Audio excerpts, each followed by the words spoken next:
Bonjour à tous, bienvenue dans l'interview. Bonjour Benoît Ludgen. Bonjour. Président du CDH, Salah Abdeslam qui s'échappe peut-être par un camion de déménagement. C'est pas très bon pour l'image des services de police et de la Belgique?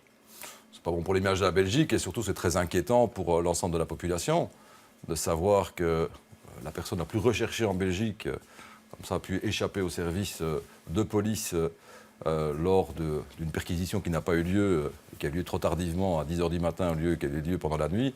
C'est plus qu'inquiétant, oui. C'est inquiétant surtout aujourd'hui puisqu'il est toujours en fuite.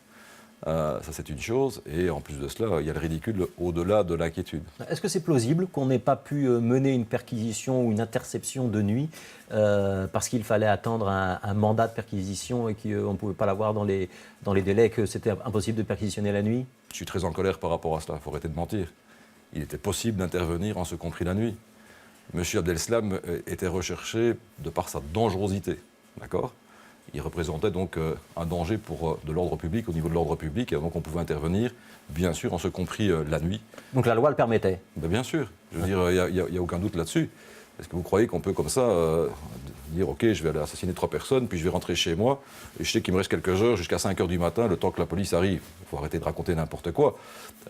Là, dans le cadre de M. Abdeslam, il y avait effectivement la possibilité d'intervenir directement. Deuxième élément, admettons même qu'il y ait eu des circonvolutions sur la traduction de la loi. C'est très étonnant ce que le ministre de la Justice a dit. D'ailleurs, quand le ministre de la Justice dit qu'on ne peut pas intervenir dans ces cas-là, c'est très étonnant. Il sera interrogé cet après-midi au Parlement là-dessus, notamment.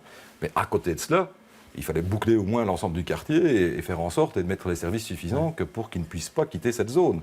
Donc on n'a fait ni l'un ni l'autre.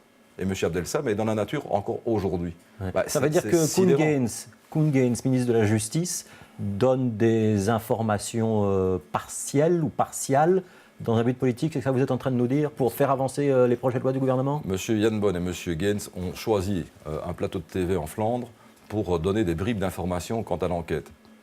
Nous autres, nous n'avons jamais demandé des informations concernant telle ou telle personne, si ce n'est M. Abdeslam.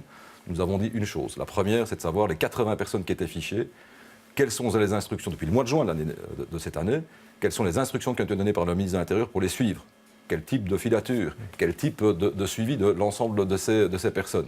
Jamais aucune réponse de la part du ministre de l'Intérieur, jamais aucune réponse de la part du ministre de la Justice. Est-ce que vous trouvez ça normal?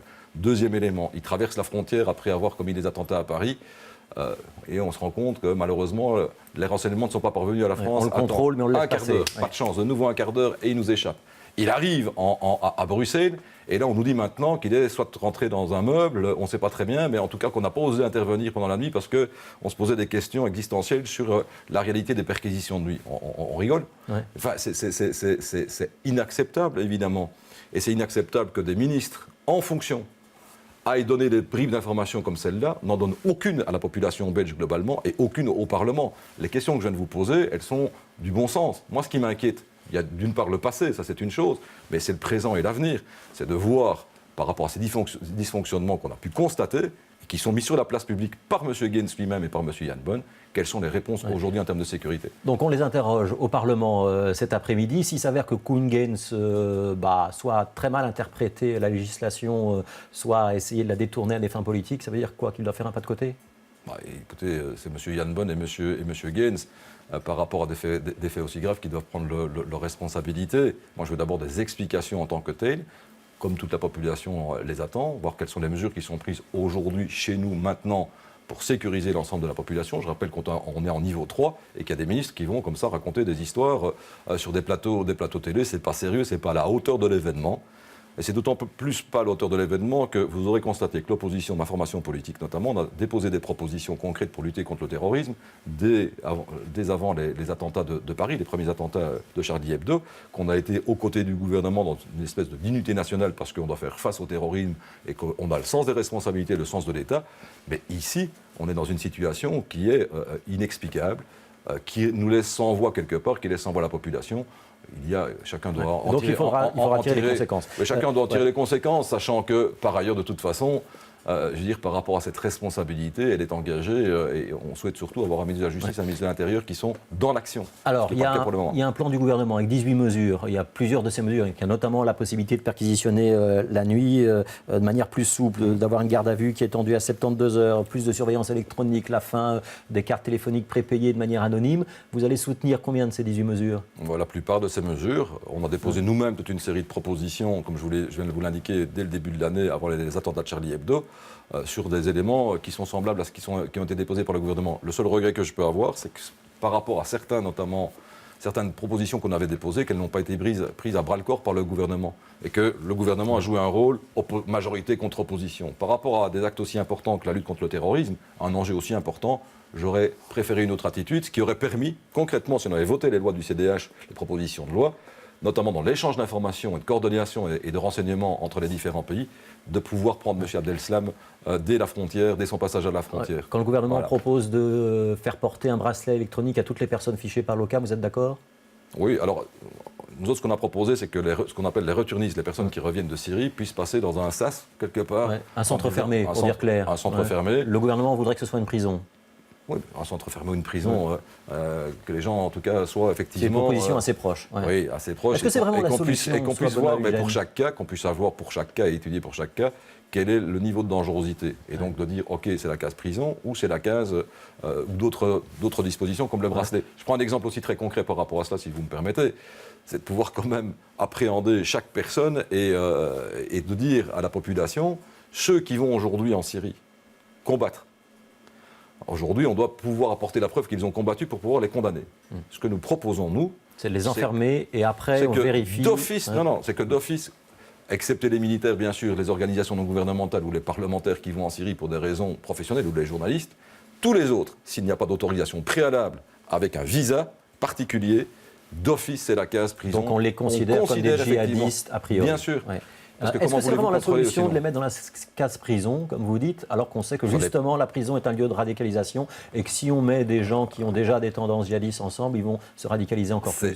C'est clair que si les prisons, on laisse en prison monsieur notamment Abdeslam venir pour faire du recrutement comme il l'a fait à la prison de Namur et discuter avec des amis sans personne alors qu'il est fiché, c'est clair que ce n'est pas la bonne solution. Mais il faut apporter effectivement aussi des solutions dans nos prisons. Il y a eu des efforts qui ont été réalisés en termes d'investissement en la matière. Il faut amener aussi cette prévention, cette éducation, cet aspect de déradicalisation. Tous les aspects de prévention sont évidemment extrêmement importants, en ce compris dans les prisons. La prison est à la fois, il y a un aspect punitif, il y a un aspect mais il faudra mieux encadrer éducatif. Et mieux éduquer à l'avenir, notamment ce genre de population. Bien sûr. Ouais. Alors, on a beaucoup parlé du niveau 4 à Bruxelles, et vu de Bruxelles, on a observé parfois un petit peu d'incompréhension, de difficulté dans la gestion de ce niveau de 4, vu de Bastogne ou vu de votre présidence du parti rue des Deux Églises, vous dites qu'il y a des choses à améliorer. Est-ce qu'on a bien communiqué entre le fédéral et les régions, et les communes, les zones de police sur ces questions-là ou pas ? Alors, on doit se donner le temps maintenant pour analyser, débriefer. Je pense qu'il y a eu des couacs, effectivement, d'information et de communication. Il doit pour moi y avoir un seul interlocuteur. Il y a le Premier ministre qui doit pouvoir donner l'ensemble des décisions et les différents ministres-présidents qui doivent donner les modalités qui concernent leurs compétences. Donc on garde cette hiérarchisation-là. Il faut la garder et il faut qu'il y ait un seul émetteur en termes d'information pour éviter que la population, comme tous les citoyens, se dise « Attendez, on dit ça, puis on dit autre chose, etc. » Rudy Hervold, qui était à votre place hier, dit on a besoin maintenant d'un protocole clair sur ce qui se passe lorsqu'on est en niveau 4 et il faut notamment qu'on ait la capacité de mobiliser un nombre significatif d'hommes et en 12 heures et non plus en 48 ou 72 heures comme c'était le cas la dernière fois. Il a raison ? Oui, ce sont de bonnes propositions sur la procédure et à la fois sur la mobilisation des hommes. Je rappelle quand même qu'il y a eu des conséquences... Puisque vous parliez de Bastogne et de Bruxelles, les zones de police en Wallonie, dont la mienne par exemple, dans le sud du pays, on a envoyé des hommes, en ce compris de la police de la zone donc locale, a envoyé des hommes sur Bruxelles pour soutenir les Bruxellois. C'est la solidarité entre la Wallonie et Bruxelles pour l'ensemble du pays pour répondre aux besoins de sécurité. C'était une évidence, bien sûr. Est-ce que vous vous séparez de Meinhour Özdemir sans regret ? Sans regret, oui. Ouais. C'est toujours un échec sur le plan humain, certainement, mais sans regret parce que... donc député régional, CDH, qui porte le voile, qui s'est écarté de la ligne sur la négation du génocide arménien ? Plus qu'écarté de la ligne, elle n'a jamais voulu le reconnaître clairement à l'époque où on lui a posé la question. On lui demandait simplement de respecter l'engagement qu'elle avait pris dans un code de déontologie qu'elle avait signé, que j'avais moi-même rédigé, reconnaissant l'ensemble des génocides, en ce compris le génocide arménien.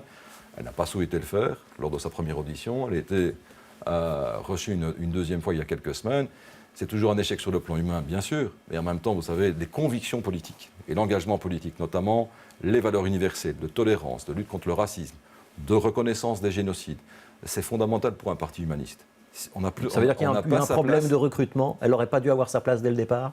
On n'a pas sa place dans une formation politique si on ne reconnaît pas un génocide, ça me paraît clair, si on a des propos qui sont racistes ou xénophobes. Il y a eu un autre cas avec un des chemins de Kraïn, mais il a connu le même sort.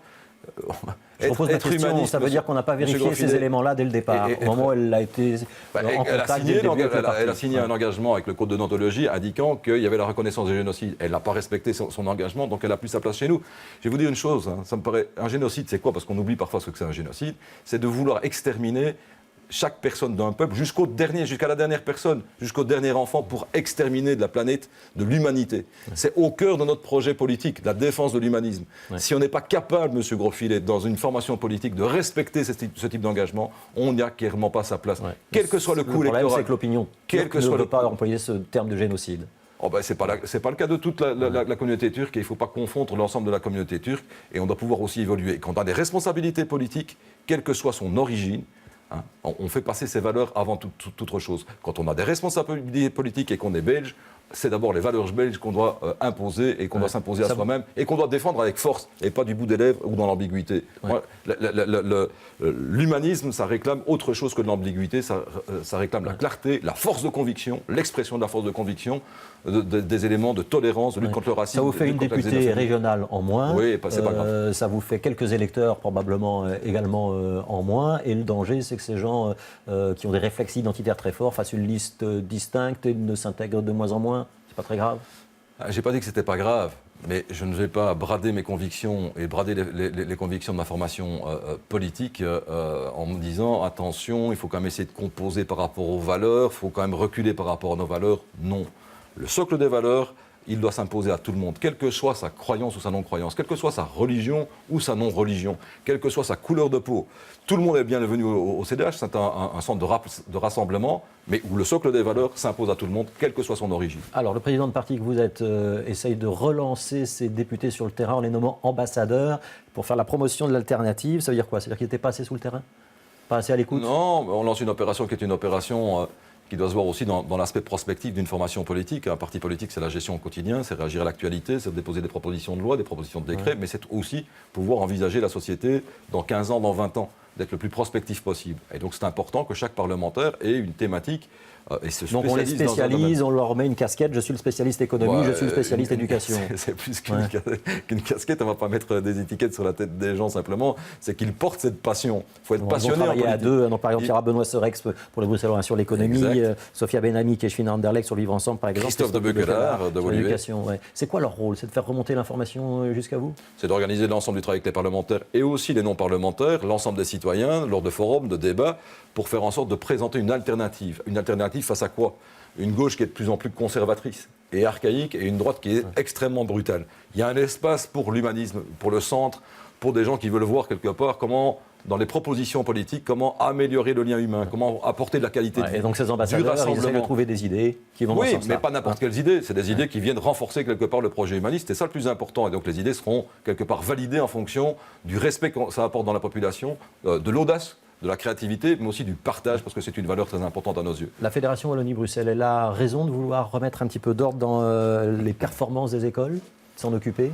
Ouais, c'est de le faire avec l'ensemble des acteurs, avec les enseignants, avec le monde éducatif en général, pour pouvoir, au travers du pacte d'excellence, améliorer, bien sûr, l'aspect de la performance. Je vous pose cette question parce que Joël Milquet a un petit peu crispé les écoles, les pouvoirs organisateurs qui estiment qu'elle veut mettre un petit peu trop son nez dans l'organisation des écoles et sur la manière dont ça fonctionne. Il parle même de pouvoirs spéciaux et de mise sous tutelle. Non, mais je crois que tout le monde est d'accord avec l'objectif. L'objectif, quel est-il? Par rapport à des établissements scolaires qui sont gravement en décalage, en décrochage par rapport à la moyenne de performance de la Fédération Wallonie-Bruxelles, il faut pouvoir prendre des mesures. On ne peut pas, nous autres, au niveau politique, dire, et au niveau d'ailleurs des éducateurs en général, du monde éducatif, dire c'est très grave, on est largement en dessous des performances des autres, mais on ne fait rien. Non.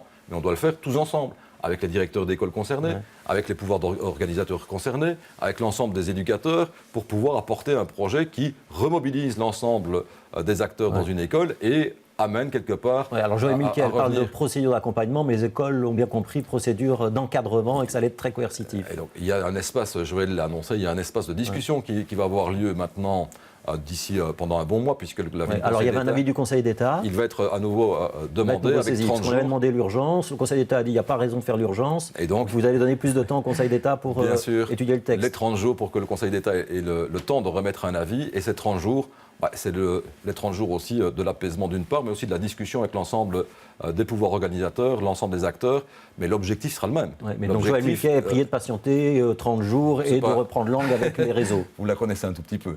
Un petit peu. Bon, l'aspect de la patience est un élément important, mais elle n'est pas priée de patienter. Elle va justement profiter de cet espace pour pouvoir réorganiser la discussion avec l'ensemble des acteurs et d'apporter des solutions. Mais sur l'objectif, tout le monde doit être d'accord avec l'objectif. Je n'ai pas entendu d'ailleurs même de l'opposition des avis divergents. Maintenant, sur les modalités, il faut que chacun puisse être rassuré sur l'aspect de l'autonomie, effectivement quelque chose qui nous tient beaucoup à cœur.